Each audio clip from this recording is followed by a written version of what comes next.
پڑھیے صلی علی شفیعنا مل کر صلی علی شفیعنا صلی علی محمد ہم بھی مدینے جائیں گے تھوڑے دنوں کی بات ہے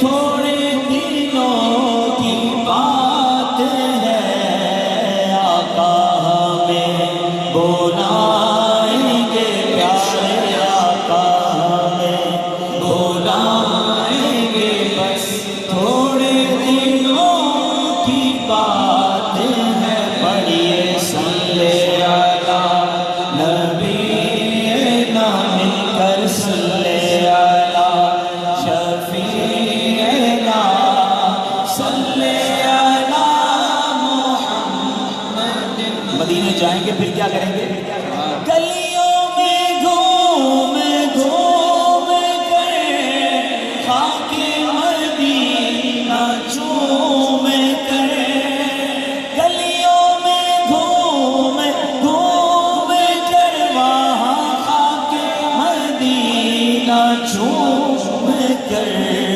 نعت نبی سنائیں گے وہاں نعت نبی سنائیں گے بس تھوڑے دنوں کی بات ہے پڑھیے صلی علی نبینا صلی علی شفیعنا صلی علی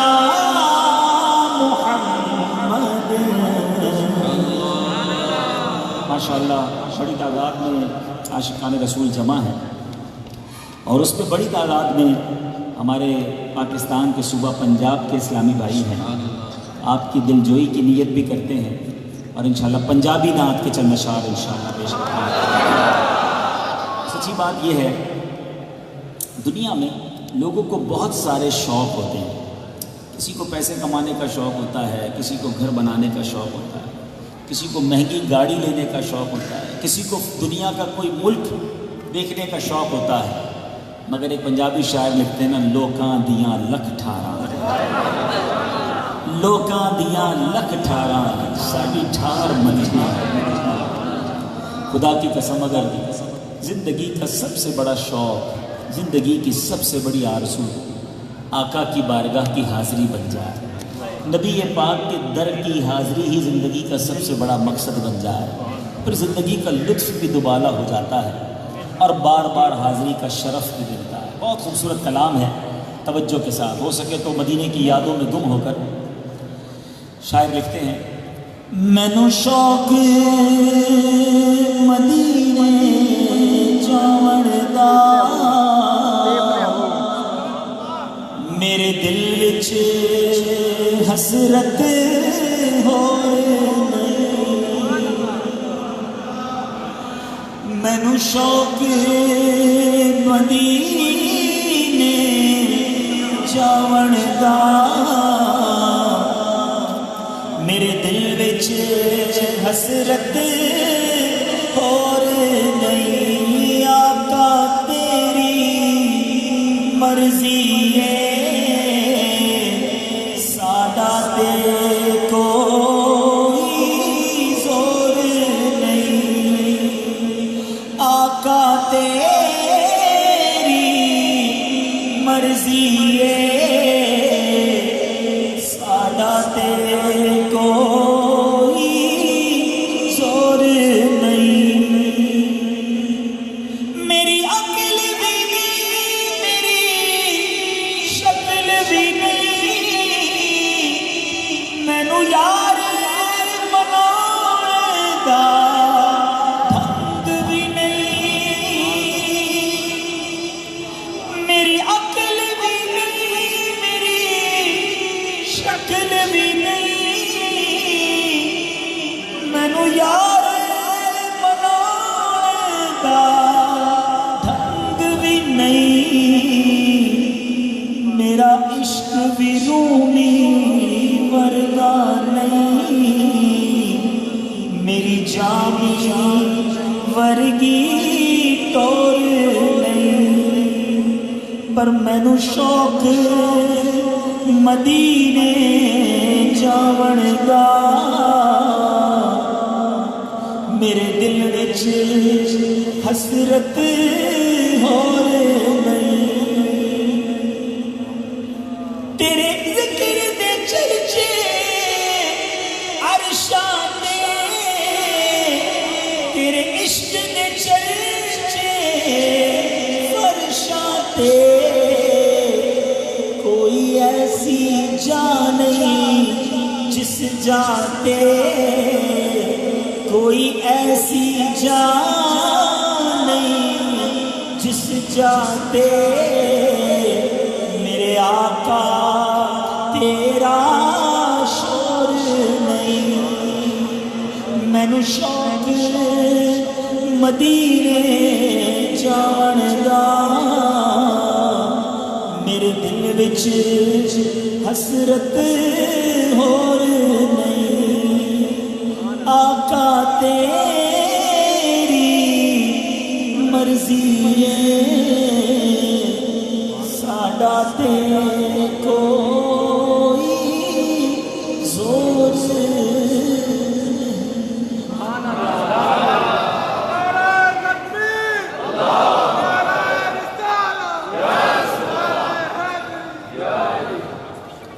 اب انشاءاللہ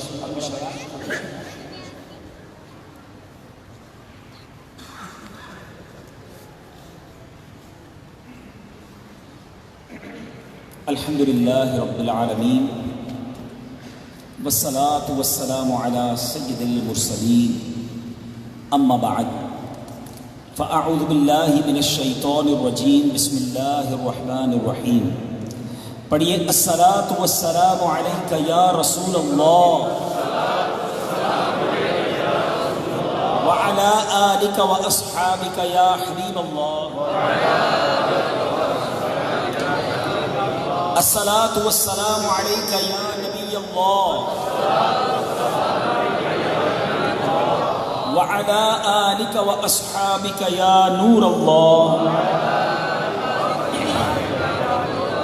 میٹھے میٹھے اسلامی بھائیوں اور مدنی چینل کے ناظرین، سوشل میڈیا کے وہ ناظرین جو آج لائیو ہمارے اس بیان میں شامل ہیں، اللہ کریم سے دعا ہے کہ رب کریم ہم سب کا جمع ہونا اپنی بارگاہ میں قبول فرمائے، آج کے دن کی برکتیں ہم سب کو نصیب فرمائے۔ درود پاک پڑھنے کے بے شمار فضائل و برکات ہیں۔ اس سے پہلے کہ میں بیان کو آگے لے کر چلوں، کچھ اچھی نیتیں کر لیتے ہیں۔ سرور کائنات صلی اللہ تعالیٰ علیہ وسلم کا فرمان ہے، نیت المؤمن خیر من عملی، مومن کی نیت اس کے عمل سے بہتر ہوتی ہے۔ سب سے پہلی نیت کریں کہ اللہ کی رضا پانے، ثواب کمانے کے لیے اول تا آخر بیان میں شرکت کروں گا، ادھر ادھر دیکھنے سے بچتے ہوئے، بات چیت کرنے سے بچتے ہوئے۔ بیان کی تعظیم کی نیت سے ممکن ہوا تو 2 زانوں بیٹھ کر بیان سنوں گا۔ آپ میں سے جن کے لیے پاسبل ہو وہ 2 زانوں بیٹھ جائیں، جس طرح تحیات میں بیٹھتے ہیں اس طرح بیٹھ جائیں۔ اور جو موبائل فون پہ ویڈیوز وغیرہ بنا رہے ہیں، میری گزارش ہے اس کو جیب میں رکھ لیں، مدنی چینل کے لیے ریکارڈ ہو رہا ہے، ان قریب جب انشاءاللہ مدنی چینل پر ٹیلی کاسٹ ہوگا تو آپ اسے سن لیجئے گا انشاءاللہ۔ درود پاک کے کیسے کیسے فضائل ہیں، اللہ اکبر۔ اور آج جو میں حدیث پاک سنانے جا رہا ہوں، یہ مبارک حدیث ہم سب کے بہت سارے کانسیپٹس کلیئر کر دے گی، بہت ساری غلط فہمیاں لوگوں کو ہوتی ہیں وہ بھی کلیئر ہو جائیں گی۔ ایک عقیدے کی بات سیکھنے کو ملے گی، ایک عشق کی بات۔ سبحان اللہ۔ میرے آقا فرماتے ہیں، ان اللہ وکلا بقبری ملکن اعطاہ اسماء الخلائق۔ آقا فرماتے ہیں اللہ عز و جل نے ایک فرشتہ میری قبر پر مقرر فرمایا، ڈیڈیکیٹ کیا ہے، مقرر فرمایا ہے ایک فرشتہ۔ اب اس فرشتے کا اسپیشلٹی کیا ہے؟ فرمایا اللہ عز و جل نے اسے تمام مخلوق کی آوازیں سننے کی طاقت عطا فرمائی۔ Look at the listening power, کیا اس کے پاس اسپیشلٹی ہے؟ صرف انسانوں کی نہیں، ساری مخلوق کی۔ جانوروں کی، پرندوں کی، تمام حشرات الارض کی، ایک فرشتہ ہے جو میرے آقا کے روضے پر مقرر ہے، اس کے پاس طاقت کیا ہے کہ ساری مخلوق کی آواز وہ سن لیتا ہے۔ آقا فرماتے ہیں فلا یصلی علی احد الی یوم القیامہ، بس تم میں سے جب کوئی شخص، میرا کوئی امتی مجھ پر درود پڑھتا ہے، قیامت تک کوئی بھی جب تک درود پڑھے گا، الا ابلغنی باسمہ و اسم ابی، وہ فرشتہ میری بارگاہ میں اس کا نام اور اس کے والد کے نام کے ساتھ پہنچاتا ہے، اور کیا کہتا ہے؟ ھذا فلان ابن فلان قد صلی علیک، یا رسول اللہ فلاں بن فلاں نے آپ پر درود بھیجا۔ اب ادھر حدیث ایک ہی حدیث ہے، سبحان اللہ، کیا خوبصورت بات کی میرے آقا نے۔ اب دو تین باتیں سمجھنے والی ہیں۔ جب کوئی کسی کے در کے باہر، کسی کے گھر کے باہر چوکیدار ہوتا ہے، پیغام پہنچانے والا میسنجر ہوتا ہے، دربان ہوتا ہے، دنیا کا دستور ہے کہ دربان سے زیادہ پاورفل گھر والا ہوتا ہے، چوکیدار سے زیادہ اسٹرانگ پاورفل جس کا چوکیدار ہوتا ہے، جس کا گھر ہوتا ہے، وہ ہوتا ہے، ایسا ہی ہے، ورنہ گھر والا چوکیدار ہوتا، چوکیدار کمزور، گھر والا زیادہ طاقتور، زیادہ اختیار والا۔ اب میں آپ سے پوچھتا ہوں، جس مصطفیٰ علیہ الصلوۃ والسلام کے دربان کی سماعت کا عالم یہ ہے، ہم اٹلی میں بیٹھ کر درود پڑھیں، وہ سن لیں، تو مصطفیٰ کی سماعت کا عالم کیا ہوگا؟ میں نے اپنی طرف سے کوئی بات نہیں کی، حدیث پاک بیان کی ہے۔ آقا کے در پر موجود فرشتہ دنیا میں جب کوئی درود پڑھے، ملینز اینڈ بلینز درود پڑھے جاتے ہیں ساری دنیا میں، سب کی آوازیں سنتا ہے، اور سنو، صرف آواز سنتا نہیں، ریکگنائز، پہچان بھی لیتا ہے کہ پڑھنے والا کون ہے۔ اچھا، صرف نام پڑھنے والے کا نہیں پہچانتا، اس کے والد کا نام بھی پہچان لیتا ہے۔ جبھی تو آقا سے عرض کرتا ہے نا کہ حضور فلاں بن فلاں نے آپ پر درود بھیجا ہے۔ اے اٹلی میں رہنے والوں، اے بولونیا میں رہنے والوں، ذرا سوچو، فرشتے کی سماعت اور اس کے علم کا عالم یہ ہے، تو مصطفیٰ کریم کی سماعت اور ان کے علم کا عالم کیا ہوگا؟ جبھی تو عاشقان رسول جھوم جھوم کر کہتے ہیں نا، دور و نزدیک کے سننے والے وہ کہاں، دور و نزدیک کے سننے والے وہ کان لعلے کرامت پہ لاکھوں سلام۔ تو یہ ہمارا عقیدہ بالکل درست ہے، کیونکہ ہم نے حدیث سے سیکھا، تو امید ہے کوئی اگر کنفیوژن ہوگی، کوئی غلط فہمی ہوگی، تو وہ بھی دور ہو جائے گی۔ اب آتے ہیں عشق کی بات۔ دنیا کا دستور ہے جس سے آپ کو محبت، جس کی آپ بڑی رسپیکٹ کرتے ہو، آپ کو کوئی آ کر کہے کہ آپ کا تذکرہ ان کے پاس ہو رہا تھا، فار ایگزامپل سمجھانے کے لیے، ابھی آپ کو کوئی آ کر کہے کہ بھائی آپ کی بات آپ کے پیر و مرشد کے سامنے ہو رہی تھی، طبیعت خوش دیکھے، ابھی میں نے کہا تو چہرے کھل اٹھے ہیں۔ کوئی آ کر بتا دے کہ میرا نام میرے پیر صاحب کے پاس، اچھا پھر ہم کہتے ہیں بتاؤ یار واقعی، اچھا یہ تو بتاؤ بات کیا ہوئی تھی، واقعی میرا نام لیا گیا پیر صاحب کے سامنے۔ ایسا ہی ہے نا، جس سے جتنی محبت، جس کو اپنے والد سے، جس کو اپنی فیملی سے، جس کو کسی دوست سے، جہاں بھی رسپیکٹ ہوگی، اگر وہاں نام لیا جائے تو بڑی خوشی ہوتی ہے۔ اے غلاموں، میں آپ سے پوچھتا ہوں، جو نبی پاک کے سچے غلام ہیں، اس غلام کے لیے اس سے بڑی سعادت کیا ہے کہ وہ ادھر درود پڑھے، ادھر بارگاہ مصطفیٰ میں میرا نام لیا جائے۔ ایک بار نہیں، صرف میرا نہیں، میں درود پڑھوں تو میرے والد کا نام بھی ساتھ لیا جائے، اور جتنی بار پڑھوں اتنی بار لیا جائے۔ گویا درود پڑھنا پیارے آقا کی بارگاہ میں حاضری کا ٹکٹ ہے۔ ایک بار پڑھو، ایک بار نام لیا جائے گا، 100 بار پڑھو، دن میں 100 بار نام تمہارا بارگاہ رسالت میں پہنچے گا۔ اور دنیا کا بھی دستور ہے، کوئی فقیر بار بار آئے، در پر بار بار آئے، بندہ کہتا ہے یار یہ روز آتا ہے، چلو اس کا کام کر دیتے ہیں۔ تو جب پیارے آقا کی بارگاہ میں ہمارا نام بار بار لیا جائے گا، دن میں کئی بار لیا جائے گا، کبھی تو مدینے کے والی صلی اللہ تعالیٰ علیہ وسلم فرمائیں گے یہ غلام ہمیں روز یاد کرتا ہے، چلو آج اس کی بگڑی بنا دیتے ہیں، آج اس کا کام کر دیتے ہیں۔ اور ہم تو، ہمارا یہ عقیدہ ہے کہ پیارے آقا علیہ السلام وہ عظیم شخصیت ہے کہ بس ایک بار نگاہ اٹھنے کی دیر ہے، ایک بار توجہ ہونے کی دیر ہے، کہ سارے بگڑے کام سنور جانے۔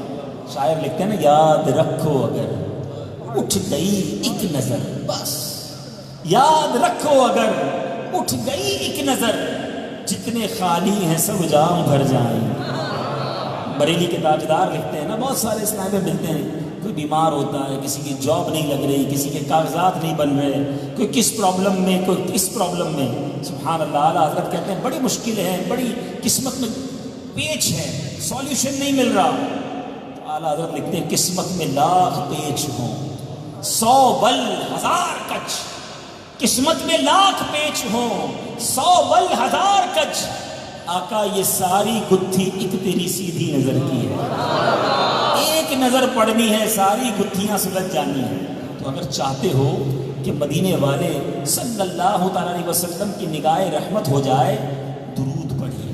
چلتے پھرتے اٹھتے بیٹھتے درود پڑھیے. اور درود پڑھنے کی اگر عادت ڈالنی ہے نا تو اس کا طریقہ بتا دو. اپنے ساتھ تسبیح رکھیں، آپ کی جیب میں تسبیح ہونی چاہیے. امیر اہل سنت کمال کی بات فرماتے، آپ فرماتے تسبیح زبان کی لگام ہے، جس کے ہاتھ میں تسبیح آ جائے وہ خود ہی پڑھنا شروع کر دیتا ہے. آپ پریکٹس کر لیں، تسبیح لیں گے آپ خود ہی پڑھنا شروع کر دیں گے. لیکن تسبیح ہم رکھتے نہیں ہیں، جیب میں تسبیح رکھیں. اچھا ہمارا ایک اور ایشو ہے، تسبیح کہیں رکھ کے بھول گئے، تسبیح بھول گئے، ہمارے درود رک گئے.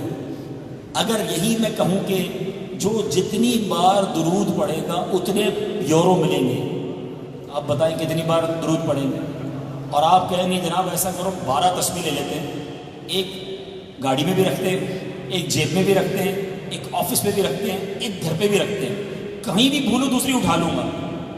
اتنے جتنے درود اتنے یورو، 10,000 درود 10,000 یورو. اب میں آپ سے پوچھتا ہوں، 1 یورو کی ویلیو ہے یا جو ایک بار درود پڑھے اس پر 10 رحمتیں نازل ہو جائیں، اس کے 10 گناہ معاف ہو جائیں، اس کے 10 درجے بلند ہو جائیں. اللہ اکبر. میرے آقا فرماتے ہیں جو دن میں 1000 بار درود پاک پڑھ لے وہ مرے گا نہیں جب تک دنیا میں جنت میں اپنا مقام نہ دیکھ لے. مرنے سے پہلے جنت میں مقام دکھا دیا جائے گا. کس کو؟ جو فقط دن میں 1000 بار درود پڑھ لے. اب 1000 بار درود پڑھنے میں کتنا ٹائم لگتا ہے؟ الصلاۃ والسلام علیک یا رسول اللہ، یہ درود پاک. صلی اللہ تعالی علی محمد صلی اللہ علیہ وسلم، درود پاک. کتنی دیر؟ 20-25 منٹ میں 1000 کا عدد پورا ہو جائے گا. آپ کاؤنٹر والی تسبیح رکھ لیں، آپ حیران ہو جائیں گے کہ تھوڑی دیر میں نے کتنے پڑھ لیے. پڑھنے والے تو بنے نا. انشاءاللہ میں بھی نیت کرتا ہوں، آپ بھی نیت کریں کہ روزانہ کثرت کے ساتھ درود پاک پڑھیں گے. بلکہ اگر یہ کاؤنٹر والی تسبیح باہر مکتبۃ المدینہ لگا ہوگا، اگر لے جائیں. پہلے میں کلیئر کر دوں، میرا کوئی تسبیح کا کاروبار نہیں ہے، لیکن میں نے جو چیز اپنے لیے پسند کی وہ آپ کو بتا رہا ہوں. اگر گاڑی ہے نا آپ کے پاس تو گاڑی کی اسٹیئرنگ پر جہاں آپ کا سیدھا ہاتھ ہوتا ہے ادھر اس تسبیح کو چپکا دیں. آپ دیکھیں اس فارمولے کا اثر دیکھیے گا. آپ ڈرائیو کرتے جائیں گے، آپ کو پتہ بھی نہیں چلے گا، آپ درود پڑھتے رہیں گے. منزل پر بھی پہنچیں گے، رحمتیں بھی ساتھ ہوں گی، ثواب بھی ملتا رہے. سارا راستہ درود پڑھنے کا گواہ بھی بن جائے گا. ہمارے بزرگوں کا ایسا مائنڈ سیٹ تھا. ایک بزرگ کے بارے میں آتا ہے، آپ جدھر سے گزرتے نا اللہ کا ذکر کرتے ہوئے گزرتے. ایک بار ایک گلی سے گزرے، واپس مڑ کر آئے، پھر واپس گزرے. کسی نے کہا حضور ابھی تو گزر کے گئے تھے. فرمایا گزر کر تو گیا تھا، ذکر اللہ کرنا بھول گیا تھا. میری تمنا ہے میں دنیا میں جس سڑک سے گزروں، جس گلی سے گزروں، اللہ کے ذکر کا اسے گواہ کرتا چلا جاؤں. کبھی اللہ کا ذکر ہو، کبھی نبی پاک پر درود ہو، کبھی کلمہ طیبہ ہو، کبھی سبحان اللہ و بحمدہ ہو، کبھی استغفر اللہ ہو. اللہ کرے ہماری زبان ذکر و درود سے تر رہے. میرے شیخ طریقہ امیر اہل سنت کتنا پیارا شعر لکھتے ہیں. آؤ مل کر اللہ کی بارگاہ میں دعا کرتے ہیں، بلکہ نبی پاک کی بارگاہ میں التجا ہے. ذکر و درود ہر گھڑی ورد زبان رہے، ورد زبان رہے. میری فضول گوئی کی عادت نکال دو، میری فضول گوئی کی عادت نکال دو. تو اللہ کرے کہ یہ فضول باتیں سوشل میڈیا پہ گھنٹوں گزارتے ہیں، لیکن درود پاک پڑھنے کے لیے، کلمہ طیبہ پڑھنے کے لیے، آپ کو پتہ ہے حدیث پاک میں افضل الذکر کسے کہا گیا؟ سب سے افضل ذکر لا الہ الا اللہ. کلمہ پورا پڑھ لیں محمد رسول اللہ، یہ افضل ذکر ہے. مگر آج ہم کتنی بار کلمہ طیبہ پڑھتے ہیں؟ ایک بزرگ نے بڑی کمال کی بات کہی، فرماتے ہیں اپنی زبان کو کلمے کا عادی رکھو، روز پڑھتے رہنا. کیونکہ جس وقت زبانیں بھاری پڑ جائیں گی، جس وقت سکرات کا عالم ہوگا، زبان سے الفاظ مشکل سے ادا ہوں گے، جو زندگی میں پڑھتا رہا ہوگا موت کے وقت بھی کلمہ جاری ہو جائے گا۔ اگر آپ خود سوچیں نا، آج کے دن کو ہی دیکھ لیتے، کل اور آج کا دن ملا لیں، ان 2 دنوں میں کتنی بار کلمہ پڑھا، ان 2 دنوں میں کتنی بار اللہ کا ذکر کیا، ان 2 دنوں میں کتنی بار درود پاک پڑھا، شاید سینکڑوں بار موبائل چیک کیا، سوشل میڈیا چیک کیا، نہ جانے کیا کیا دیکھا، نہیں کیا تو اللہ اور اس کے رسول کا ذکر نہیں کیا۔ آج کے اس اجتماع کا ایک سمجھ لیجیے ٹرننگ پوائنٹ نہ بن جائے کہ بس طے ہو گیا کہ میں نے انشاءاللہ روزانہ اللہ کا ذکر کرنا ہے، اللہ کے حبیب پر درود پڑھنا ہے۔ اگر آپ برڈن فیل کرتے ہیں، بوجھ ہوتے، ٹینشن بہت ساری ہوتی ہے، بخاری شریف کی آخری حدیث آئے ہے، ون آف دا بیوٹیفل حدیث ہے کہ اللہ کی حدیث پاک کا مضمون ہے 2 کلمے ہیں، کلیمتان حبیبتان، 2 کلمے ہیں جو اللہ کو بڑے پسند ہیں، زبان پر بڑے ہلکے ہیں، میزان پر بڑے بھاری ہیں، اور وہ کلمے کون سے ہیں؟ سبحان اللہ و بحمدہ، سبحان اللہ العظیم۔ ذرا مل کر پڑھو، سبحان اللہ و بحمدہ، سبحان اللہ العظیم، سبحان اللہ و بحمدہ، سبحان اللہ العظیم۔ یقین کریں، میں آپ کو تجربے کی بات بتا رہا ہوں، جب بھی آپ برڈن، پریشانی، بوجھ فیل کرو نا، اب یہ پڑھنا شروع کر دو، آپ کو ایسا لگے گا میرا بوجھ کم ہو رہا ہے، میری تھکن کم ہو رہی ہے، کیونکہ اللہ کے حبیب نے فرمایا نا زبان پر ہلکے ہیں، میزان پر بھاری ہے۔ پھر مل کر سبحان اللہ و بحمدہ، سبحان اللہ العظیم، سبحان اللہ و بحمدہ، سبحان اللہ العظیم، سبحان اللہ و بحمدہ، سبحان اللہ العظیم۔ نیت کرتے روزانہ ذکر اللہ کریں گے انشاءاللہ۔ اچھا، لیکن بات وہیں آ کر اٹک جائے گی، نیتیں پہلے بھی کی ہیں، دعوت اسلامی والے تو ہر بیان میں نیت کرواتے ہیں نا، درود اتنی بار پڑھیں گے، فارمولہ وہی ہے، اپنے ساتھ تسبیح رکھیں۔ آپ یقین کریں، آپ دیکھیں بے پریکٹس ہو جائے گی، اور ایکسٹرا رکھیں، گاڑی میں رکھیں، گھر پہ رکھیں، آفس میں رکھیں، 3-4 رکھیں، تاکہ جیسے ہی تسبیح دیکھوں مجھے درود یاد آ جائے، مجھے کلمہ طیبہ اور اللہ کا ذکر یاد آ جائے۔ پھر دیکھیں انشاءاللہ اس کی برکتیں اللہ تعالی ہم سب کو عمل کرنے کی توفیق عطا فرمائے۔ آج ایک ایسے موضوع پر میں نے چند مدنی پھول دینے ہیں جس کی بنا پر آج مسلمان سے دور ہوتا جا رہا ہے، محبتیں ختم ہوتی جا رہی ہیں، دلوں میں نفرتیں گھر کرتی جا رہی ہیں، ساتھ رہتے ہیں، ساتھ کھاتے ہیں، ساتھ اٹھتے بیٹھتے ہیں، مگر دل دور ہوتے جا رہے ہیں۔ وہ بیماری کیا ہے، وہ مشکل کیا ہے، وہ پریشانی کیا ہے، اس کے بارے میں عرض کرتا ہوں۔ پہلے ایک واقعہ سنیں، حضرت سیدنا ابن عباس رضی اللہ تعالیٰ عنہما کی خدمت میں کچھ لوگ گھبراہٹ کے عالم میں حاضر ہوئے اور عرض کی کہ حضور، ہم حج کی سعادت حاصل کرنے نکلے تھے، ہمارے ساتھ ایک آدمی بھی تھا، ہم راستے میں ذات الصفہ کے مقام پر پہنچے تو وہ شخص کا انتقال ہو گیا۔ حج کے راستے میں کسی کا انتقال ہو جائے تو بڑی فضیلت ہے اس کی، تو احادیث میں مضمون ملتا ہے کہ جو حج کو نکلا، راستے میں انتقال ہو گیا، اللہ تعالیٰ اس کی صورت میں ایک فرشتہ پیدا فرماتا ہے جو قیامت تک اس کے نام کا حج کرتا رہے گا۔ مگر یہاں معاملہ الٹا ہے۔ حضرت سیدنا ابن عباس کی بارگاہ میں آ کر وہ عرض کرتے ہیں کہ حضور، جب ہم نے غسل کفن کر کے قبر کھودی تو اس کی قبر میں جہاں دفن کرنے والے تھے وہ قبر کالے سانپوں سے بھری ہوئی تھی۔ ہم گھبرا گئے، ہم نے تھوڑا آگے ایک اور قبر کھودی تو دیکھا، دیکھتے ہی دیکھتے وہ بھی کالے سانپوں سے بھر گئی۔ ہم آپ کے پاس آئے، حضور اب کیا کریں، اس مردے کو کہاں دفنائیں، جو قبر کھودتے ہیں اس کے سانپ۔ تو آپ نے فرمایا ذالک الغل الذی تغل بہ انطلقوا فادفنوہ فی بعدها۔ آپ نے کہا یعنی یہ اس شخص کا کینہ ہے جو وہ اپنے دل میں رکھتا تھا، جاؤ اور اسے وہیں دفن کر دو، یعنی اس کو کالے سانپوں کے ساتھ ہی دفن کر دو۔ میرے میٹھے اسلامی بھائیوں، ذرا سوچئے، جو حج کو چلا ہے، اتنے مبارک سفر کو چلا ہے، مگر ساتھ دل میں کینہ ہے، بغض ہے، مسلمانوں کے لیے اس کی مائنس اپروچ ہے، نیگیٹو تھنکنگ ہے۔ فرمایا یہ کینے کی بنا پر اس کی قبر میں سانپ اور بچھو ہیں، یہ عذاب نہیں جائے گا، دفن کر دو اسی میں۔ اب ذرا غور کیجئے کتنا برا کام ہے یہ. اب بالکل اس کی اپوزٹ، اس کے بالمقابل ایک اور واقعہ سنانا چاہتا ہوں. حضرت سیدنا انس رضی اللہ تعالیٰ عنہ آپ فرماتے ہیں کہ پیارے آقا علیہ الصلوۃ والسلام کی بارگاہ میں ہم حاضر تھے. سرور کائنات علیہ الصلوۃ والسلام نے فرمایا یطلع علیکم الآن من هذا الفج رجل من اہل الجنہ. آقا فرماتے ابھی اس دروازے سے ایک شخص آئے گا جو جنتی ہے، جو جنتی لوگوں میں سے ہے. سارے صحابہ کانشیس ہو گئے کہ اب کون آئے گا. آقا نے آنے سے پہلے خبر دے دی ہے کہ اس دروازے سے جنتی داخل ہوگا.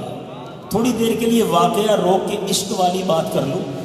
جو ہو چکا ہے جو ہوگا حضور جانتے ہیں.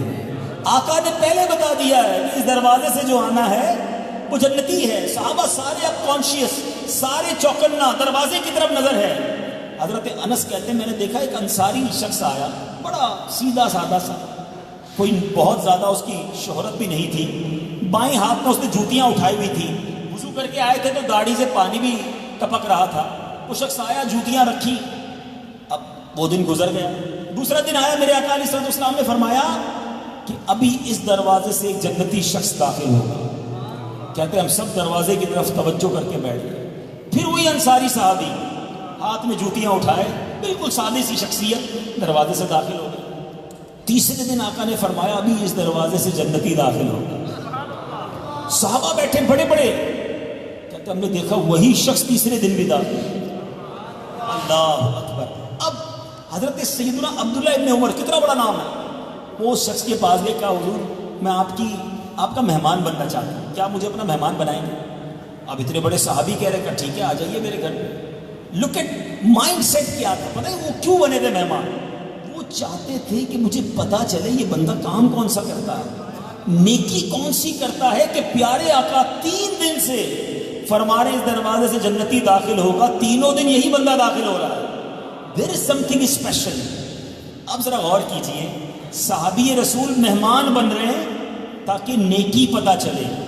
ہمارے لوگ آج کل مہمان بنتے ہیں تاکہ ذرا گھر کے حالات پتا چلے، پتہ تو چلے فرنیچر کیسا ہے اس کا ہے، گھر کے اندر کے معاملات کیا ہیں. معاذ اللہ مہمان بن کے جاسوسی کر رہے ہوتے ہیں. اس کے مہمان بنو، پتہ تو چلے اندر کر کیا رہا ہے. اللہ اکبر. کتنا فرق ہے ہمارے ذہنوں میں، ہمارے مینٹل اپروچ میں اور ہمارے صحابہ میں. یعنی سیدنا عبداللہ ابن عمر جیسی شخصیت بے کل بے چین ہو گئے کہ پتہ تو چلے ایسی نیکی کون سی، حالانکہ یہ بھی صحابی ہیں، یہ بھی نبی پاک کے قریب رہنے والے، یہ بھی جنتی، مگر نیکی کا کیا شاندار جذبہ. مجھے سبحان اللہ حضرت عثمان غنی یاد آ گیا. کمال کی شخصیات تھے صحابہ کرام. جبھی تو میرے پیر و مرشد نعرہ لگاتے ہیں ہر صحابی نبی، ہر صحابی نبی جنت. اللہ ہمیں صحابہ کرام کی برکت نصیب فرمائے. ایک بار میرے آقا علیہ الصلوۃ والسلام نے دیکھا کہ اہل مدینہ کو پانی کی ضرورت تھی. تو ایک کنویں، اس زمانے میں کنویں ہوتے تھے، اب تو نل میں پانی آ جاتا ہے، بڑی نعمت ہے اللہ کی. تو ایک کنویں والے کے پاس گئے اور اس کو جا کر کہا وہ شخص کو کہ ایسا کرو یہ کنواں مجھے دے دو اور اس کے بدلے جنت میں کنواں دے دو. ہائے ہائے میرے آقا کے اختیار دیکھو، دنیا میں رہ کر جنت کے سودے فرما رہے ہیں. اچھا وہ شخص بھی یقیناً اس کے گھر میں کچھ مسائل تھے.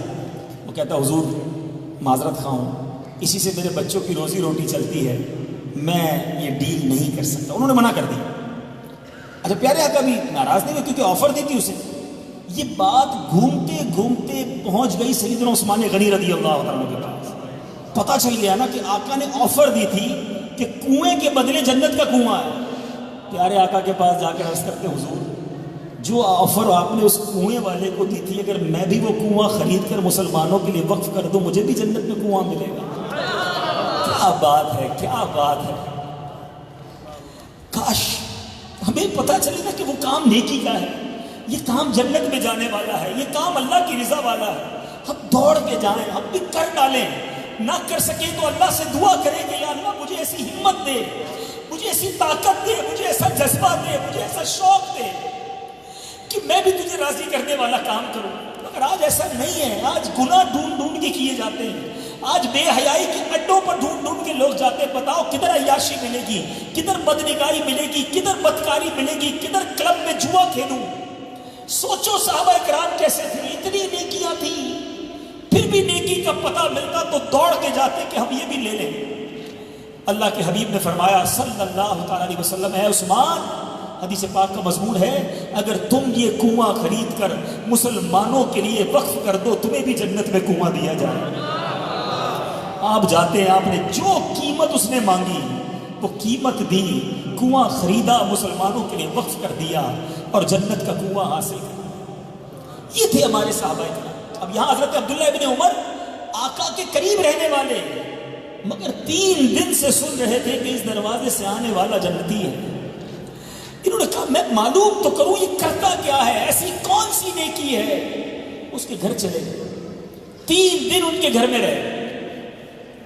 3 دن میں کوئی ایکسٹرا آرڈنری عبادت نہیں دیکھی، نہ راتوں کو تلاوت دیکھی، نہ راتوں کو نوافل دیکھے، بالکل نارمل لائف تھی۔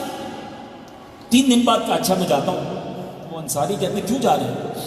کہا حضرت میں تو اس لیے آیا تھا کہ دیکھوں آپ وہ کون سا نیک عمل کرتے ہیں جس کی وجہ سے پیارے آقا علیہ الصلوۃ والسلام 3 دن تک یہ کہتے رہے کہ اس دروازے سے جنتی داخل ہوگا، اور ان 3 دنوں میں آپ ہی داخل ہوئے۔ کوئی تو اسپیشلٹی ہوگی نا آپ کے اندر۔ مگر معذرت کے ساتھ 3 دن گزر گئے، میں نے کوئی خاص ایکسٹرا عمل تو نہیں دیکھا۔ فرض نمازیں پڑھی آپ نے، نارمل لائف ہے، کوئی ایکسٹرا عبادت نہیں۔ اب سنو وہ انصاری کیا کہتے ہیں۔ کہتے ہیں میرے اندر تو وہی عمل ہے جو آپ نے دیکھا ہے، اور کچھ نہیں ہے۔ ہاں ایک بات ضرور ہے کہ میں مسلمان کے لیے کینہ نہیں رکھتا ہوں، اور نہ ہی کسی مسلمان کو ملنے والی نعمت پر حسد کرتا ہوں۔ حضرت سیدنا عبداللہ ابن عباس فرماتے ہیں کہ یہی وہ وصف ہے جس نے آپ کو اس مقام تک پہنچا دیا ہے۔ کینے سے پاک دل ہے وہ جنتی ہو جاتا ہے، کینے سے بھرا ہوا دل ہے وہ حج پر جائے تو بھی اس کی قبر میں سانپ اور بچھو آتے ہیں۔ Look at the difference. یہ 2 واقعات اس پوری پکچر کو کلیئر کر رہے ہیں کہ کتنی بری برائی ہے، کتنی بڑی برائی ہے کینہ۔ اب ہو سکتا ہے بہت سارے یہاں موجود اسلامی بھائیوں کے ذہنوں میں یہ سوال پیدا ہو رہا ہو کہ یہ کینہ ہے کیا؟ کینہ غلط ہے، برا ہے، نہیں ہونا چاہیے، مگر ڈیفینیشن کیا ہے؟ اب آئیے امام غزالی علیہ رحمۃ اللہ الوالی احیاء العلوم میں ڈیفینیشن، تعریف بیان کرتے ہیں کینے کی۔ کینہ کیا ہے؟ آپ فرماتے الحقد ان یلزم قلبہ استثقالہ والبغضۃ لہ والنفار عنہ وان یدوم ذلک ویبقى۔ گھبرائیے نہیں، میں اردو میں بھی ترجمہ کر دیتا ہوں۔ کینے کی تعریف کیا ہے؟ کینہ یہ ہے کہ انسان اپنے دل میں کسی کو بوجھ جانے، اس سے دشمنی اور بغض رکھے، نفرت کرے، اور یہ کیفیت ہمیشہ ہمیشہ باقی رہے۔ اب چیک کرنا ہے کہ مجھے کسی سے کینہ ہے کہ نہیں، کیسے پتہ چلے؟ اب اس کی بڑی پیاری مثالیں دی ہیں، یعنی اب آپ غور کریں، جتنے بیٹھے نا یہاں پر غور کریں تھوڑی دیر کے لیے۔ ایک مدنی لیبارٹری ٹیسٹ کر لیتے ہیں۔ لیبارٹری ٹیسٹ کراتے ہیں نا، بلڈ دیتے ہیں تو پتہ چلتا ہے شوگر ہے کہ نہیں، کولیسٹرول ہے کہ نہیں۔ آج میں آپ کا ایک ٹیسٹ لے رہا ہوں، اپنا بھی لے رہا ہوں، آپ کا بھی لے رہا ہوں۔ آپ کے دوستوں میں، آپ کے رشتہ داروں میں، آپ کے ساتھ کام کرنے والوں میں، آپ کے پڑوسیوں میں، جن سے بھی آپ کا تعلق ہے، ہر بندہ سوچے کوئی ایسا ہے کہ جب اس کا خیال آتا ہے جیسے تو دل پر ایک بوجھ فیل ہوتا ہے، مزہ نہیں آتا، اس کا ذکر اچھا نہیں لگتا، نفرت کی لہر دل و دماغ میں دوڑ جاتی ہے۔ اگر ایسا کوئی ہے تو اسی کا نام بغض ہے۔ پھر فرمایا اگر وہ بندہ سامنے آ جائے، ایک اور ٹیسٹ، تو بندے کا جی نہیں چاہتا اس سے ہاتھ ملاؤ، بندہ کہتا میں کترا کے نکل جاؤں، اس سے نہ ملنا پڑے، تو یہی تو نفرت ہے، یہی تو بغض ہے۔ فرمایا اگر اس کو نقصان پہنچانے کا کوئی موقع مل جائے، اب نہیں مل رہا تو ٹھیک ہے، جیسی موقع ملے یار میری وجہ سے اس کو کوئی نقصان ہو جائے تو اب پیچھے نہیں رہتے، فوراً آگے بڑھ کے نقصان پہنچانے کی کوشش کرتے ہیں، تو یہی کینہ ہے۔ ہاں اگر ایسی کوئی بات نہیں ہے لیکن پھر بھی کسی سے ملنے کو جی نہیں چاہتا، وہ الگ بات ہے، نفرت کی وجہ سے، بغض کی وجہ سے، تو میرے میٹھے اسلامی بھائیوں یہ بہت خطرناک بیماری ہے، اور یہ دل کی ایسی بیماری ہے جو ایمان برباد کر سکتی ہے، جو انسان کو جہنم کے گہرے گڑھے میں ڈال سکتی ہے۔ بڑے عجیب لوگ ہیں۔ اب آج کی مثال لے لیجیے، چلے آج تو آپ اچھے اجتماع میں آئیں، جب بھی اجتماع میں آئیں جہاں نماز پڑھنی ہو، اللہ رسول کا ذکر کرنا ہو، اچھے صاف ستھرے کپڑے پہننے چاہیے، عطر لگانا چاہیے، منہ ہاتھ دھونا چاہیے، اچھی بات۔ لیکن ہم دنیا والے جب مجھے دیکھیں گے، اس کو سوچ کر کیا کرتے ہیں؟ کپڑے اچھے پہنتے ہیں، دانت صاف کرتے ہیں، بال بناتے ہیں، اپنے چہرے کو دھوتے ہیں، کیونکہ لوگ دیکھیں گے۔ لوگوں کے دیکھنے کی جگہ میرا چہرہ ہے، میرا لباس ہے، میں اسے صاف رکھتا ہوں۔ آپ کو پتہ ہے اللہ کی نظر فرمانے کی جگہ کیا ہے؟ وہ دل ہے، وہ صاف ہے کہ نہیں؟ اللہ اکبر۔ میرے آقا فرماتے ہیں ان اللہ لا ينظر الى صورکم واموالکم، آقا فرماتے ہیں اللہ تمہاری صورتوں اور تمہارے مالوں پر نظر نہیں فرماتا، ولکن ينظر الى قلوبکم واعمالکم، بلکہ وہ تمہارے دلوں اور تمہارے اعمال پر نظر فرماتا ہے۔ اللہ کی نظر دل پر ہے، دل گندا ہے، اس میں تکبر بھی ہے، اس میں غیبت بھی ہے، اس میں بغض بھی ہے، اس میں کینہ بھی ہے، حسد بھی ہے۔ چہرہ بڑا صاف ہے، بال پہ تیل لگا ہوا ہے، کپڑوں پہ عطر اور پرفیوم لگا ہوا ہے، لوگ کہتے ہیں کتنا صاف آدمی ہے، کتنا ویل سیٹلڈ ہے، کتنا اچھا دکھتا ہے، رکھ رکھاؤ۔ ارے دنیا تمہیں صاف سمجھے اور دل تمہارا گندا ہے۔ سوچئے نا، یہ کینہ رکھ کر ہم جو جی رہے ہیں، یہ کتنی بری برائی ہے۔ اللہ کے حبیب صلی اللہ علیہ وسلم فرماتے ہیں ان قریب میری امت کو پچھلی امتوں کی بیماری لاحق ہوگی۔ صحابہ کرام نے عرض کی پچھلی امتوں کی بیماری کیا ہے؟ تو آپ نے فرمایا تکبر کرنا، اترانا، ایک دوسرے کی غیبت کرنا، اور دنیا میں ایک دوسرے پر سبقت کی کوشش کرنا، آگے بڑھنے کی کوشش کرنا، آپس میں بغض رکھنا، بخل یعنی کنجوسی کرنا، یہاں تک کہ وہ ظلم میں تبدیل ہو جائے، پھر فتنہ و فساد بن جائے۔ اے میرے میٹھے اسلامی بھائیو، غور کیجیے، کہیں یہ دل بغض کا، کینے کا شکار تو نہیں؟ آج ساتھ کھاتے پیتے ہیں مگر دلوں میں نفرتیں ہوتی ہیں، ساتھ جاب کرتے ہیں، ساتھ رہتے ہیں، لوگ سمجھتے ہیں دوست ہیں، مگر ایک دوسرے سے جلن ہو رہی ہوتی ہے، ایک دوسرے سے تکلیف ہو رہی ہوتی ہے، یہی بغض پھر حسد میں تبدیل ہو جاتا ہے۔ حسد کیا ہے؟ اللہ اکبر، حسد اتنی بری بیماری ہے کہ حسد کرنے والا اللہ پر اعتراض کرتا ہے، پتہ ہے، ڈائریکٹلی وہ آرگیومنٹ کرتا ہے اللہ پر۔ حسد یہ ہے کہ کسی کو کوئی بڑائی ملے، کوئی نعمت ملے نا، تو بندے کو جلن شروع ہو جائے، تکلیف ہو، یار یہ ترقی کیوں کر رہا ہے، اس کو پیسے کیوں مل رہے ہیں، اس کا نام کیوں بڑھ رہا ہے، اس کی شہرت کیوں بڑھ رہی ہے، یہ اتنا خوبصورت کیوں ہے، اس کے بچے پیدا ہو گئے میرے بچے نہیں ہوئے، اس کی اچھی جگہ شادی ہو گئی میری شادی نہیں ہوئی، یہ جناب اٹلی میں اس کا پاسپورٹ بھی بن گیا، میں بھی اس کے ساتھ آیا تھا، میں پیچھے رہ گیا۔ ارے کسی کو نعمت ملی، تمہیں تکلیف ہو رہی ہے، اس کا مطلب کیا ہے کہ تم اللہ پر اعتراض کر رہے ہو، یا اللہ تو نے اس کو دیا مجھے کیوں نہیں دیا۔ اچھا حاسد پتہ کیا سوچتا ہے کہ یا تو جو اس کو نعمت ملی ہے نا یہ برباد ہو جائے، چھن جائے، یا تو چھن کر مجھے مل جائے، مجھے نہ ملے تو کم از کم اس کی برباد ہو جائے۔ آپ سوچئے کتنا برا دل ہے کہ مسلمان کے نقصان کے بارے میں سوچ رہے ہیں، جس سے حسد ہو جاتا ہے نا۔ یاد رکھنا، حاسد اور کینہ رکھنے والا کبھی پرسکون نہیں ہوتے۔ میں نہیں کہہ رہا، حدیث پاک ہے، اللہ کے حبیب صلی اللہ علیہ وسلم نے فرمایا کہ یہ وہ لوگ ہوتے ہیں کہ یہ پرسکون نہیں ہوتے۔ اللہ کے حبیب فرماتے ہیں دنیا میں کینہ پرور اور حاسدین، بلکہ امام شافعی فرماتے ہیں اقل الناس فی الدنیا راحت الحسود والحقود، آپ فرماتے ہیں دنیا میں کینہ پرور اور حاسدین سب سے کم سکون پاتے ہیں، ان کو نیند بھی نہیں آتی۔ جب حسد ہو جائے نا یا بغض ہو، رات کو سوچتے رہتے ہیں یار اور ترقی کر گیا، اور آگے بڑھے، وہ ترقی کرتا جاتا ہے، وَتُعِزُّ مَن تَشَاءُ وَتُذِلُّ مَن تَشَاءُ، اللہ اسے ترقی دیتا ہے، اور حسد کرنے والے کی نیند اڑ جاتی ہے، وہ جلتا ہی رہتا ہے، دنیا میں ہی اپنی آگ میں جل رہا ہے۔ تو پلیز اپنے آپ کو نکالیے اس سے۔ اگر آپ پرسکون رہنا چاہتے ہیں نا، اگر آپ سکون کی نیند سونا چاہتے ہیں تو سب کے لیے پازیٹیو سوچنا شروع کر دیں۔ بزرگوں کا ایک بڑا پیارا قول ہے، سب کا بھلا، سب کی خیر، سب کے بھلے میں اپنی خیر، سب کا بھلا چاہو، کوئی ترقی کرے۔ مثال دیتا ہوں، اب کرنا کیا ہے، حسد اور بغض سے نکلوں کیسے، اس کا طریقہ بھی بتاؤں گا۔ پہلے تھوڑا سا ایک دو اور حدیثوں سے اس برائی کی وبال تباہ کاری سمجھ لو۔ پیارے آقا علیہ الصلوۃ والسلام فرماتے ہیں کہ جب آپ دیکھیں نا 15 شعبان تو مغفرت کی رات ہے نا، مگر 15 شعبان جو بد نصیب نہیں بخشے جاتے، شب برات کو بھی اس میں بھی کینہ پرور نہیں بخشا جاتا. مسلمانوں کے لیے دل میں کینہ رکھنے والا نہیں بخشا جاتا. ایک جگہ آقا فرماتے ہیں بے شک چغل خوری اور کینہ پروری جہنم میں ہے، یہ دونوں کسی مسلمان کے دل میں داخل نہیں ہو سکتی، جمع نہیں ہو سکتی. یعنی کینہ پروری اور حسد یہ جمع ہو جائے، چغل خوری جمع ہو جائے، یہ پاسبل نہیں. مگر آج کئی دلوں میں یہ موجود ہے.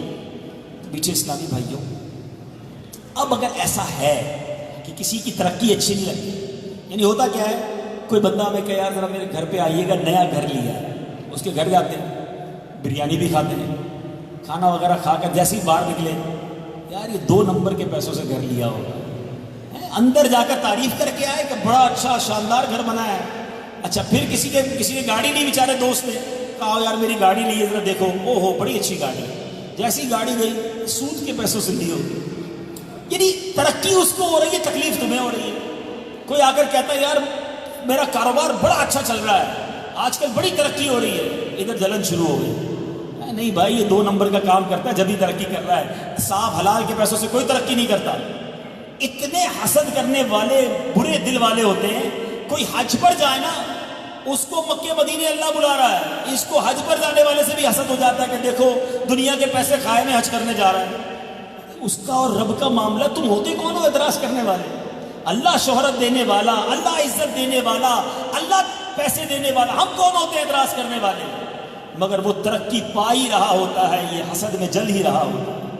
اپنے دل سے اس عادت کو نکالیے. اسی طرح مذہبی لوگوں میں بھی حسد ہو جاتا ہے. ہاں شیطان بڑا بردود ہے. کسی کی آواز اچھی ہو، کہتے یار اس کی، یہ تو پہلے کوئی سنتا ہی نہیں تھا، آج اس کو ساری دنیا سنتی ہے. کسی کا نام مشہور ہو جائے، کسی کا بیان مشہور ہو جائے، کسی کی تلاوت مشہور ہو جائے، عجیب شیطان کے وار ہے، یہ ان میں بھی حسد کروا دیتا ہے. اللہ سے دعا ہے رب کریم حسد اور کینہ کی بیماریوں سے ہمیں محفوظ فرمائے. اب اس سے بچنا کیسے ہے؟ اگر آپ کو پتہ چلے کہ کسی کو ترقی ملی ہے، کسی کو نعمت ملی ہے، تو فوراً دعا کریں کہ یا اللہ اس کو اور ترقی دے، اس کو اور برکت دے، اس کو بھی دے، مجھے بھی دے. اس میں حرج نہیں ہے، یہ رشک ہے، یہ حسد نہیں ہے. بندہ کہ یا اللہ اس کو دیا مجھے بھی دے دے، یہ ٹھیک ہے. اس سے چھین کر مجھے دے دے یا اس کا برباد ہو جائے، کیونکہ یہ جو حسد اور بغض والے ہوتے ہیں نا، پتہ ہے ان کا کیا ہوتا ہے؟ ایسا گندا دل ہو جاتا ہے کہ جس سے حسد ہو، اس کے بارے میں جب پتہ چلے نا، یار پتہ چلا وہ فلاں کی گاڑی لگ گئی ہے، وہ فلاں کے گھر میں آگ لگ گئی ہے، اچھا سامنے تو بڑا افسوس کریں گے نا، ہو بڑا افسوس ہوا، بڑا غلط ہوا، اور دل میں لڈو پھوٹ رہے ہوں گے، میں تو چاہ ہی رہا تھا یہ برباد ہو جائے، اس کے گھر کو آگ ہی لگ جائے. اب آپ سوچئے یہ مسلمان دوسرے کے نقصان پر خوش ہو رہا ہے تو یہ خود کیسے ترقی کرے گا؟ سب کا بھلا سوچیے، سب کے لیے پازیٹیو سوچیے. تو میں نے جو مدنی ٹیسٹ لیا تھا، ذرا توجہ کر لیجیے. اگر دنیا میں کوئی ایسا ہے، دیکھیے یہ ڈھونڈنا پڑے گا، اس کو چھوڑ دیں گے نا تو یہ دل میں رہ جائے گا اور یہ مروا دے گا ہمیں. اگر دنیا میں کوئی ایسا ہے جس سے مجھے لگتا ہے مجھے حسد یا بغض ہو گیا ہے، اس کی ترقی اچھی نہیں لگتی، یہ سامنے آ جائے تو نفرت ہوتی ہے، اس کا ذکر ہو. اب مثال کے طور پہ میرے سامنے کوئی کسی کی تعریف کرے کہ یار فلاں آدمی بڑا اچھا ہے، بہت نیک ہے، بڑا نرم مزاج ہے، بڑا خوش اخلاق ہے، اور مجھے برا لگنے لگے، تو بندہ کہتا ہے یار بار بار اسی کی بات کرتے ہو، کوئی اور بات کرو نا، ٹاپک چینج کرو. اب یہ جو ٹاپک چینج کروا رہا ہے اس کا مطلب کچھ نہ کچھ گڑبڑ ہے نا، اس کی باتیں اچھی نہیں لگ رہی، اس کا ذکر اچھا نہیں لگ رہا. تو اگر ایسا کوئی ہے تو اب آپ پہلے تو یہ ڈھونڈیں وہ کون ہے. اب پتہ چل گیا کہ یار فلاں سے حسد ہے، یا فلاں میرا رشتہ دار، فلاں میرا دوست ہے جس سے مجھے بغض ہو گیا ہے. اب علاج، دعوت اسلامی والے صرف بیماری نہیں بتاتے، علاج بھی بتاتے ہیں. ٹھیک ہے، آ جاؤ، یہ وہ خطرناک بیماری ہے جو ایمان برباد کر سکتی ہے، اس کا علاج. اگر پتہ چل گیا نا کہ فلاں سے مجھے حسد ہو گیا ہے یا فلاں سے بغض ہے، اب پتہ کیا کریں؟ سب سے پہلا کام وہ یہ ہے کہ اس کے لیے دعا کریں، اس کا نام لے کے دعا کریں کہ یا اللہ. یعنی مثال کے طور پہ کسی کی دولت سے حسد ہے کہ یار یہ مالدار کیوں ہو رہا ہے، تکلیف ہوتی تھی، اب دعا کریں یا اللہ اس کے مال میں اور برکت. ہاں یہ بڑی کڑوی گولی ہے. آپ بولے یار بندہ اچھا نہیں لگتا اسی کے لیے دعا کروں، ہاں انجیکشن بھی تو تکلیف دیتا ہے نا، یہ انجیکشن ہے لیکن یہ آپ کا علاج کر دے گا. اب آپ دعا کریں، واقعی مشکل ہوگا، پہلے 2-4 دن تو بڑا ہی مشکل ہوگا. جس کا چہرہ خوبصورت ہے اس کو دیکھ کر ہی مجھے جلن ہوتی تھی، یار اتنا خوبصورت کیوں ہے. دعا کریں یا اللہ اس کے حسن میں اور ترقی دے. ہاں شروع میں دعا نہیں ہوگی، لیکن آہستہ آہستہ جب آپ دعا کریں گے نا تو آپ فیل کریں گے دل صاف ہو رہا ہے. اچھا پھر آپ کو کوئی آ کر بتائے گا یار اس کو اور مالدار ہو گیا، تو آپ کے دل سے آواز آئے گی میں بھی تو دعا کر رہا ہوں، مالدار تو ہونا ہی تھا. یار اس کی شہرت اور بڑھ گئی، آپ کہیں گے میں بھی تو دعا کرتا تھا یا اللہ شہرت اور بڑھا دے، اور بڑھنی تھی. اب آپ کو برا فیل نہیں ہوگا. پہلا ٹوٹکا، پہلا علاج. دوسرا علاج علماء نے لکھا اس بندے سے ملاقات کرے اور اسے اچھا سا تحفہ دے. آپ کیا مجھے چہرہ اچھا نہیں لگتا اس کا، اس کو تحفہ، ہاں یہ بھی انجیکشن ڈرپ ہے نا، یہ کوئی بات نہیں. علاج بیماری مجھے اس کو نہیں، یاد رکھیں. اچھا یہ نہ کرنا اس کو بتا دینا مجھے تجھ سے حسد ہے اور آج سے میں تیرے لیے دعا کر رہا ہوں، یہ تو لڑائی ہو جائے گی. بتانا نہیں. آپ دیکھیں پرابلم مجھے اس کو نہیں ہے.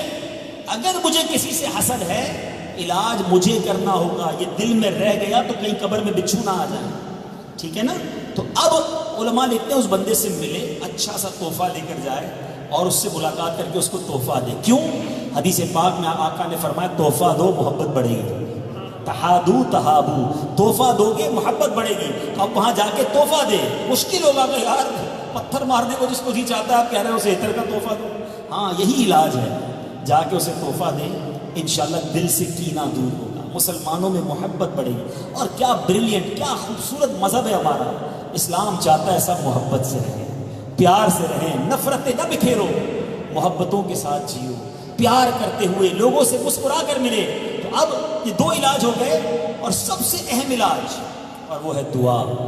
الدعاء صلاح المؤمن.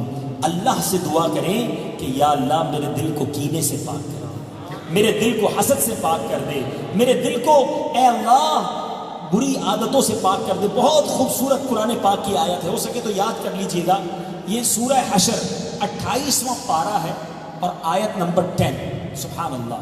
وَلَا تَجْعَلْ فِي قُلُوبِنَا غِلًّا لِّلَّذِينَ آمَنُوا رَبَّنَا إِنَّكَ رَءُوفٌ رَحِيمٌ. ترجمہ سنو اس کا. اور ہمارے دل میں ایمان والوں کی طرف سے کینہ نہ رکھ، اور اے رب میرے بے شک تو نہایت ہی مہربان رحم والا ہے. اللہ سے دعا کرتے رہے کہ یا اللہ دل صاف کر دے. وہ جب چاہے دل صاف فرما دے. آقا کی نگاہ پڑ گئی نا، بریلی کے تاجدار لکھتے ہیں نا، تو جو چاہے تو ابھی میل میرے دل کے دھلے. آقا آپ نے نگاہ کر دی تو یہ میل دھل جاتے ہیں. تو جو چاہے تو ابھی میل میرے دل کے دھلے، کہ خدا دل نہیں کرتا کبھی میلا تیرا. اچھا پھر اسی طرح اس کی ایک تو بات یہ ہو گئی کہ کینہ کیسے دور ہو. کچھ کام بھی ایسے کیے جاتے ہیں، ہاں ہمیں بھی ان کاموں سے بچنا ہے جن سے ہمارے بارے میں کسی کو کینہ نہ ہو جائے. ایک تو کینہ کرنا نہیں ہے. کیا خوبصورت مذہب ہے اسلام. ایسے کام بھی نہ کرو کہ لوگ تم سے کینہ اور بغض رکھیں. وہ کام کیا ہے؟ اللہ اکبر. وہ بھی علماء نے لکھے، اور وہ یہ ہے کہ بندہ کسی کی بات نہ کاٹے. بعض اوقات کہ ہم سے بات، کچھ لوگوں کی عادت ہوتی ہے بات ہی نہیں کرنے دیتے. ہاں مجھے پتا ہے، اچھا میں بتاتا ہوں نا، اچھا خاموش ہو جاؤ. بندہ کہ یار اس سے جب بات کرتا ہوں میری بات کاٹ دیتا ہے. تو اس طرح کسی کو بار بار بات کاٹنا دل میں نفرت ڈال دیتا ہے. تو کسی کی بات نہیں کاٹنا چاہیے، بلکہ نبی پاک علیہ الصلوۃ والسلام کا یہ انداز تھا کہ سامنے والے کی بات توجہ سے سنیں. اب بات تو پوری سن لینا. ہر بات میں آپ بات ہی کاٹتے رہیں گے، سامنے والے کے دل میں آپ کے لیے نفرت ہو جائے گی، بغض ہو سکتا ہے. اسی طرح عجیب عجیب لوگ ہوتے ہیں، یہ بھی نہیں پتا مسکرانا کب ہے. کبھی بیان سن لیا کہ بھائی مسکرا کر ملنا چاہیے، تو بھائی کسی کی میت میں جا کے تو نہیں مسکرائیں گے، کسی بیمار کو دیکھ کر تو نہیں مسکرائیں گے. پتہ چلا ہاسپٹل گیا اور مسکرا رہے ہیں، تو یہ بھی کینہ داخل کرتا ہے کہ یار لگتا ہے اس کو میرے والد صاحب کے مرنے پر خوشی ہوئی، مجھے ہاسپٹل میں دیکھنے ہیں اور پھر بھی مسکرا رہا ہے. کہاں مسکرانا ہے کہاں نہیں مسکرانا یہ بھی پتہ ہونا چاہیے. بزرگوں نے لکھا کہ ایسی جگہ پر بندہ مسکراتا ہے تو سامنے والے کے دل میں کینہ پیدا ہو جاتا ہے. اچھا کچھ لوگوں کی عادت ہوتی ہے بات بات پر غلطی نکالنے کی. اللہ اکبر. ان کا کام ہی ایک ہے، کوئی مسٹیک ہی نکالنی ہے. یار آپ نے آج کپڑے بڑے اچھے پہنے لیکن یہ والا کالر نہیں پہننا تھا، یہ والا پہننا تھا. بھائی میں نے آپ سے پوچھا آپ نے کون سا کالر پہنا؟ آپ کی گھڑی بڑی اچھی ہے مگر آپ کے کپڑوں سے میچ نہیں کر رہے. یار کیا شاندار جوتے پہنے مگر یہ کلر کون سا پہن لیا؟ میں کوئی تم سے انسپیکشن کروانے آیا ہوں. کسی کے گھر جائیں گے نا، اچھا خاصا بیچارے نے مہمان بنایا، یار وہی ابھی تک پرانے صوفے رکھے، اتنے پیسے ابھی تک ایئر کنڈیشن نہیں لگایا. وہ گھر کب چینج کرو گے بھائی؟ کھانا بن کر آئے گا تو کہیں گے میں چکن پکایا تم نے، میں تو جناب مٹن کھاتا ہوں. بندہ بولے یار مہمان بنایا تھا، انسپیکٹر بلایا تھا. تو یہ جو بات بات پہ اعتراض، پکی پہ پکی بٹھانا، عیب ڈھونڈنا، یہ عادت ہوتی ہے کچھ لوگوں کی. طنز کرنا، یاد رکھیں جس کی ایسی عادت ہوگی نا، لوگوں کو اس سے نفرت ہو جائے گی، کینہ ہو جائے گا.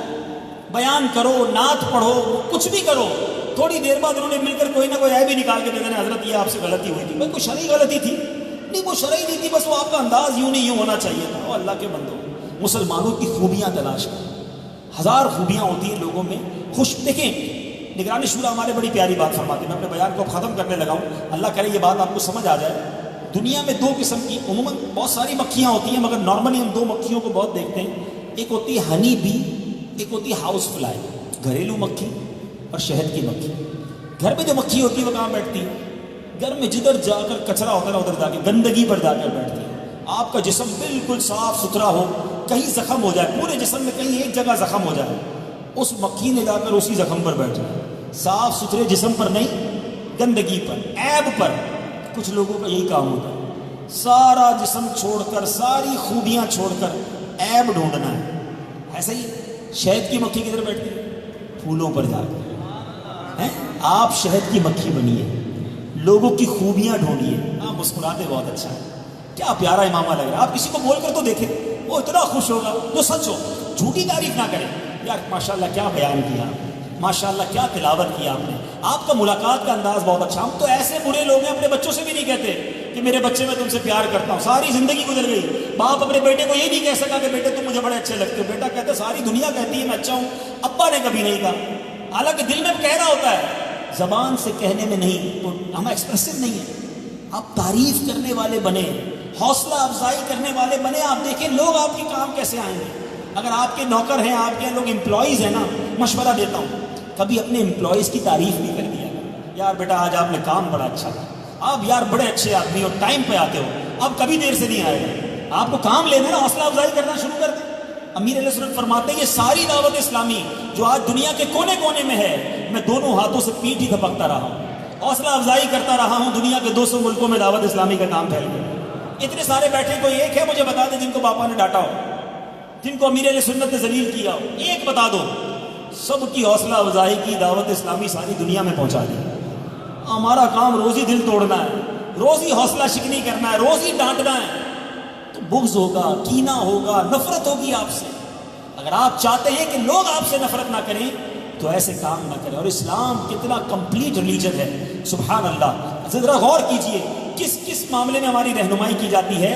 اللہ کے حبیب صلی اللہ علیہ وسلم فرماتے ہیں کہ اپنے بچوں، حدیث پاک کا مضمون ہے، اللہ تعالیٰ پسند کرتا ہے تم اپنی اولاد کے درمیان برابری کا سلوک کرو، حتیٰ کہ بوسہ لینے میں بھی برابری کرو. اب لوگ ہم کیا کرتے ہیں، بچوں میں کینہ ہم پیدا کرتے ہیں. یہ بیٹا تو میرا ہے، یہ بیٹی نہیں. یہ اچھا کوئی باپ کہتا ہے بیٹی میری ہے، بیٹا نہیں ہے میرا. اب ان باپ بہن بھائی میں ہم نے کینہ کروا دیا. ماں کہتی یہ بچہ میرا ہے، باپ کہتا ہے یہ بچہ میرا ہے، یہ میرا لاڈلا ہے. بلکہ اسلام کہتا ہے اگر بوسہ لینا ہے، بچوں کو کس بھی کرنا ہے، تو سب کو برابر برابر کریں، تاکہ بچوں میں آپس میں بغض نہ ہو، دوری نہ ہو. کیا شاندار مذہب ہے. بلکہ پنجاب میں پچھلے دنوں ایک واقعہ ہوا، کتابوں میں بھی لکھا کہ ایک چھوٹا بھائی تھا، لاڈلا پیدا ہوا سارے گھر، جیسے ہمارے گھروں میں بھی ہوتا جو بچہ پیدا ہو سارے گھر کا لاڈلا. اب جیسے ہی دوسرا پیدا ہوا پہلے وہ سب بھول جاتے ہیں. یہ غلط کرتے ہیں. ہوا کیا، وہ بچہ پیدا ہوا، سب نے پیار کرنا شروع کیا، اس کو ٹافیاں، اس کو گھمانا پھرانا. جیسے اس کی بہن پیدا ہوئی، سارے گھر کی توجہ بہن پر. اب دونوں بھائی بہن بڑے ہوتے جا رہے ہیں. جب دیکھیں وہ بھائی اپنی بہن کو مارتا تھا. گھر والے کہتے پتہ نہیں کیوں مارتا ہے، بات بات پر مارتا، سمجھ نہیں آ رہی تھی. جب بہن چلنے کے قابل ہوئی، اس بھائی نے انگلی پکڑی، بہن کو باہر لے گیا. گھر کے قریب نہر تھی، وہاں جا کر بہن کو دھکا دے دیا. وہ بہن ڈوب کر مر گئی. اس بچے کی عمر 8 سال یا 9 سال تھی. جب اس کو پکڑا گیا کہ تم نے ایسا کیوں کیا، کہا یہ جب سے آئی تھی مجھے کوئی پیار نہیں کرتا تھا، ساری محبتیں اس کے لیے، سارا پیار اس کے لیے، ساری توجہ اس کے لیے. میں نے سمجھ لیا یہ زندہ رہے گی تو مجھے پیار نہیں ملے گا. اپنی بہن کو ہی دھکا دے دیا. بتاؤ، میرے آقا نے 1450 سال پہلے سمجھایا کہ بچوں کو بوسہ بھی ایکول دے تاکہ بچوں میں بھی بغض نہ ہو. کیا شاندار مذہب ہے. پرابلم یہ ہے ہم تعلیمات حاصل کرتے نہیں. اسلام کی تعلیمات لیتے نہیں، پڑھتے نہیں، ہمیں پتہ ہی نہیں ہے. تو بہرحال اگر آپ فیملی میں پیار چاہتے ہیں تو سب کے ساتھ یکساں سلوک کریں. آپ دوستوں میں پیار چاہتے ہیں، سب کے ساتھ یکساں سلوک کریں. آپ کو پتہ ہے یہاں تک منع ہے کہ اگر 3 افراد بیٹھے تو 2 کان میں بات نہ کریں. ہیں آپس میں خسر خسر کرتے ہیں، تیسرا دوست بیٹھا ہوتا ہے. فرمایا یہ بھی نہ کریں، کیونکہ یہ 2 اگر آپس میں کان میں بات کریں گے، تیسرے کو لگے گا میرے بارے میں بات کر رہے ہیں. اگر آپ کو پرائیویٹ بات کرنی ہے بعد میں کر لیں، اکیلے میں کر لیں، اس کے سامنے نہ کریں. کیا شاندار ٹیچنگز آف اسلام ہیں، تاکہ پیار رہے، اعتماد رہے، خوشی رہے، دوریاں نہ ہوں. مگر آج ہم سب کے دلوں میں بڑی دوریاں ہیں، بڑی کدورتیں ہیں. آؤ آج اللہ سے دعا کرتے ہیں، یا اللہ ہمارے دلوں کو صاف کر. جس دل میں کینہ ہوگا بتاؤ اس دل میں عشق رسول کیسے آئے گا. ایک طرف تو دعا ہے کہ سینہ مدینہ بن جائے، اور ایک طرف اسی سینے میں تکبر بھی ہو، اسی سینے میں حسد بھی ہو، اسی سینے میں مسلمانوں کا کینہ بھی ہو، تو کیسے مدینہ بنے گا؟ پہلے ان گندگیوں کو نکالو، پھر دیکھو نبی پاک کا کیسا نور داخل ہوتا ہے، پھر دیکھو اللہ کیسا اپنا خوف اور اپنے حبیب کا عشق دل میں داخل کرتا ہے. تو انشاءاللہ آج کے بعد کسی سے کینہ نہیں رکھیں. میں نے آپ کو علاج بھی بتا دیے. دعا کرنی ہے، اس سے دوستی کرنی ہے، اس کو تحفہ دینا ہے، اپنے دل کے لیے بھی دعا کرنی ہے اللہ اسے صاف کر دے. پھر دیکھیں جس دن یہ نکل گیا نا، ایسی ٹینشن فری نیند آئے گی. کیونکہ کسی کی تکلیف، کسی کی ترقی میں تکلیف نہیں ہوگی نا. سوچتا ہی رہتا ہے انسان جو حاسد اور کینہ پرور ہوتا ہے. اللہ کرے دل میں اتر جائے میری بات. اللہ تعالی ہم سب کو ان بری عادتوں سے محفوظ فرمائے. دعوت اسلامی یہی مدنی ماحول ہے جو ہمیں ان برائیوں کے بارے میں بتاتا بھی ہے، سمجھاتا بھی ہے اور بچاتا بھی ہے. اس مدنی ماحول سے وابستہ ہوں. ایک بیان میں دل کی ساری بیماریاں تو بیان نہیں کر سکتا، فقط 1-2 بیماریاں جو کینہ اور حسد ہے اس کو بیان کیا، ورنہ اس کی پوری لسٹ ہے. غیبت ہے، عجب ہے، خود پسندی ہے، تکبر ہے، ریاکاری ہے. یہ دل کے اندر ایسے ایسے مرض ہیں پتہ بھی نہیں ہوتا، اور ہم نے یہ مرض پال رکھے ہیں. تو امیر اہل سنت کے مدنی مذاکرے دیکھنا پابندی سے اپنا معمول بنائیں. مدنی چینل پابندی سے دیکھیں. آپ جدھر سے بھی اٹلی سے آئے ہیں دعوت اسلامی کے اجتماعات میں شرکت کریں، مدنی قافلوں میں سفر کریں. پھر دیکھیں انشاءاللہ کیسے دل صاف ہوتا ہے. اللہ تعالی ہم سب کے دلوں کو صاف کرنے کی ہمیں توفیق عطا فرمائے، مدنی ماحول سے وابستگی عطا فرمائے. آمین بجاہ النبی الامین صلی اللہ تعالی علیہ وسلم. صلو علی الحبیب. فضیل باپو کچھ اعلان کریں گے اور اس کے بعد انشاءاللہ پھر بیعت ہوگی اور پھر ہم انشاءاللہ دعا کریں گے.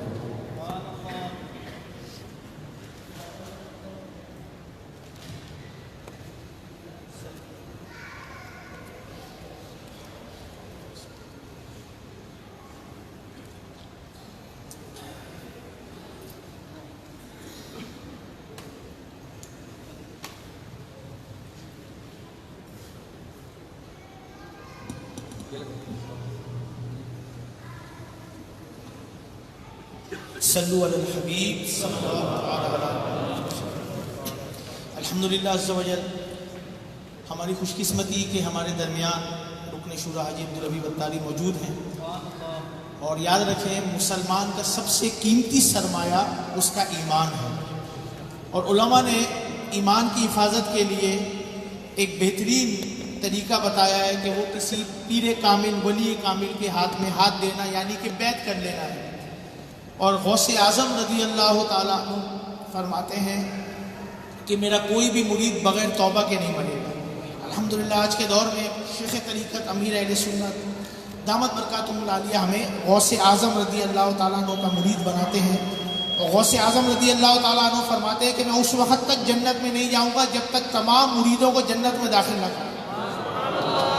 اور ہماری خوش قسمتی کہ رکن شورا حاجی عبدالحبیب اتاری ہمارے درمیان موجود ہے، جو کہ امیر اہل سنت کی طرف سے مجاز ہے، یعنی کہ ان کو اجازت دی گئی ہے کہ وہ قادری اتاری سلسلے میں امیر اہل سنت کے بیہاف پر بیعت کرا سکتے ہیں، یعنی کہ آپ کو مرید بنا سکتے ہیں. اب اگر کوئی اور پیر صاحب سے مرید ہے تو وہ بیعت برکت بھی حاصل کر سکتے ہیں، طالب ہو سکتے ہیں کہ جب رکن شورا فرمائے کہ میں مرید ہوتا ہوں تو آپ کہیں کہ میں طالب ہوتا ہوں، تو انشاءاللہ اپنے پیر صاحب کے ساتھ امیر اہل سنت کا فیضان بھی ملنے لگ جائے گا. تو میں رکن شورا سے عرض کرتا ہوں کہ ہمیں توبہ بھی کرا دیں اور قادری اتاری سلسلے میں بیعت بھی کرا دیں. اسلامی بھائی جو مرید ہونا چاہیں جس طرح میں کہتا جاؤں اس کو ریپیٹ کرتے جائیں. بسم اللہ الرحمن الرحیم. الصلاۃ والسلام علیک یا رسول اللہ وعلی آلک واصحابک یا حبیب اللہ. لا الہ الا اللہ محمد رسول اللہ صلی اللہ تعالی علیہ وسلم. توبہ کرتا ہوں میں اپنے تمام پچھلے گناہوں سے اور وعدہ کرتا ہوں میں کہ آئندہ چلوں گا بد مذہبوں اور برے لوگوں کی صحبت سے بچتا رہوں گا. نماز روزے کی پابندی کرتا رہوں گا. والدین کی نافرمانی، جھوٹ، غیبت، چغلی، وعدہ خلافی، گالی گلوچ، فلمیں، ڈرامے، گانے باجے، بے پردگی وغیرہ وغیرہ گناہوں سے بچتا رہوں گا. اے اللہ مجھے میرے وعدے پر ثابت قدمی عطا فرما.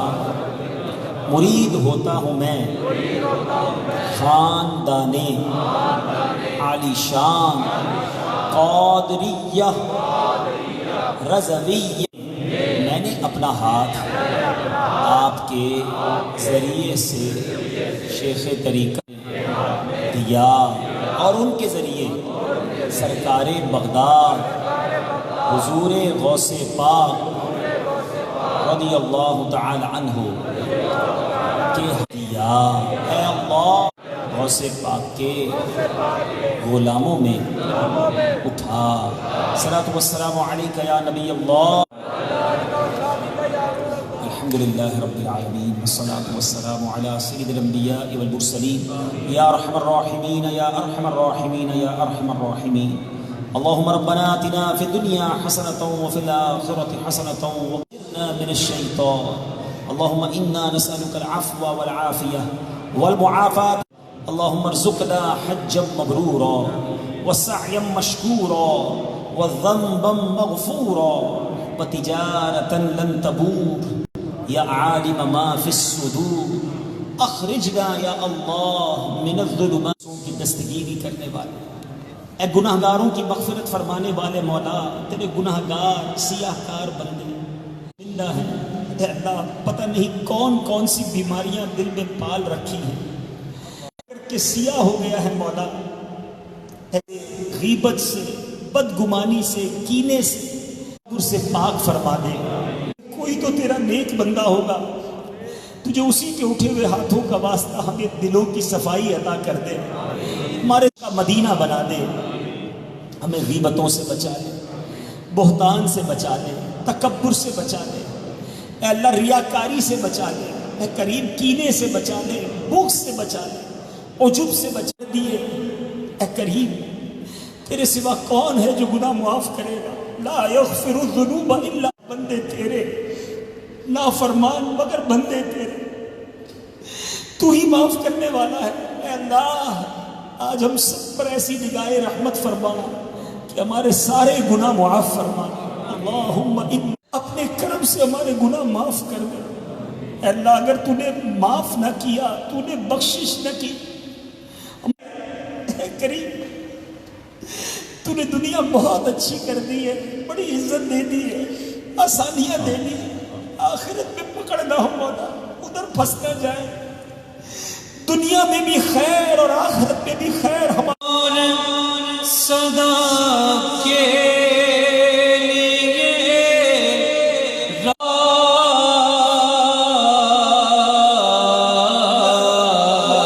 معاف کریو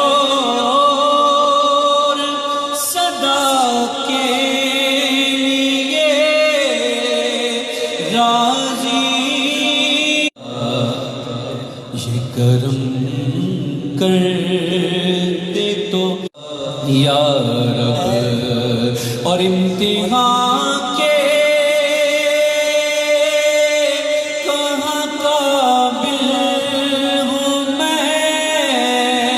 پیارے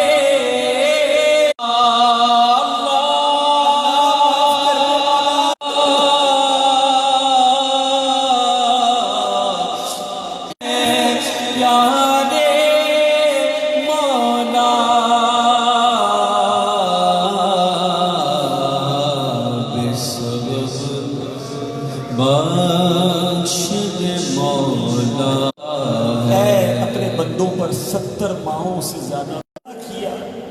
ماں کی نافرمانی کر کے جب معافی بھی مانگی، مالک تو 70 ماہوں سے زیادہ چاہنے والا ہے. ہم مانتے ہیں، ہم اقرار کرتے ہیں، ہم نے بہت گناہ کیے، چھپ چھپ کر گناہ کیے. یہ معلوم تھا کہ تو دیکھ رہا ہے، ماہوں سے زیادہ پیار کرنے والے. ہمیں معاف کر دے، ہمیں پکڑنا نہیں، ہم سے حساب کتاب نہ، ہمیں داخلہ ادا کر دے. ہم بڑے کمزور ہیں. آج اس ہال میں پنکھے نہ چلے تو ہمیں گرمی ہوتی ہے. اللہ، قبر میں اکیلے سانپ بچھو آ گئے، آگ بھڑکا دی گئی. ہماری قبر کو جنت کا باغ بنا دینا، ہمیں محشر کی پیاس سے بچا دے، قدمی عطا کرنا، بلا حساب جنت میں داخلہ عطا کر دے. ہم سے سزا کے لیے راضی ہو جا، ایسا راضی ہو جا پھر کبھی ناراض نہ ہونا. کرتے ہیں ہم اپنے گناہوں سے توبہ کرتے کہ اب گناہ نہیں کریں گے. ہمیں گناہوں میں لگا دیتا ہے. اے اللہ، شیطان کے مقابلے قدمی عطا فرما، ہمیں 5 وقت کا نمازی بنا دے. اے اللہ، ہمیں آنکھوں کے گناہوں ڈالے، حرام کھانے سے بچا دے، اپنے پسند کے بندوں میں شامل کر دے. جو تھوڑی رہ گئی ہے مولا، وہ تیری عبادت میں گزر جائے، تیری اطاعت میں گزر جائے. تیرے حبیب محفوظ فرما، نفس و شیطان کی چالوں سے محفوظ فرما بنا دے. یاد نبی میں بہنے والی آنکھیں دے دے. عشق کے سفر پر آتے ہیں. اس سال بھی لاکھوں مسلمان تیاریوں میں مصروف ہے. ہم پر بھی کرم کر، ہمیں بھی پیارا پیارا کعبہ دکھا دے. میٹھا میٹھا مدینہ دے. ہر سال میں کثر ولا تعسر وتمم علینا بالخیر.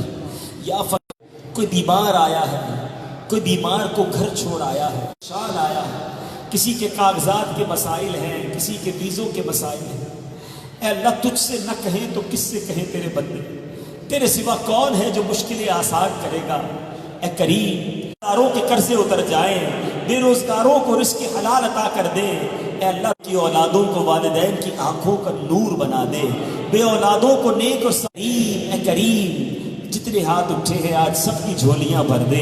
سب کے تو نام بھی جانتا ہے، کام بھی جانتا ہے. آج جو جو تمنائیں دل میں لیے آئے ہیں، ہمیں اپنی خزانوں میں کمی نہیں.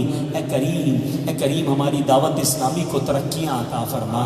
اے اللہ، دعوت اسلامی کو حاسدوں کے اہل سنت کے اس لگائے ہوئے گلشن کو مزید جن جن اسلامی بھائیوں نے حصہ ملایا، میرے مولا سب کا سینہ مدینہ بنا دے. دنیا میں ہر آفت سے بچانا مولا، دنیا میں ہر آفت سے بچانا مولا. عقبہ من اٹھانا مولا، ایمان پہ اٹھانا مولا. برکت اللہ علی النبی یا ایھا الذین آمنوا صلوا علیہ وسلم علیک یا سیدی یا رسول اللہ. جب دبے واپسی ہو یا اللہ، سامنے ہو روضہ اور لب پہ ہو لا الہ الا اللہ محمد. شہنشاہ دی تم پہ ہر دم کرو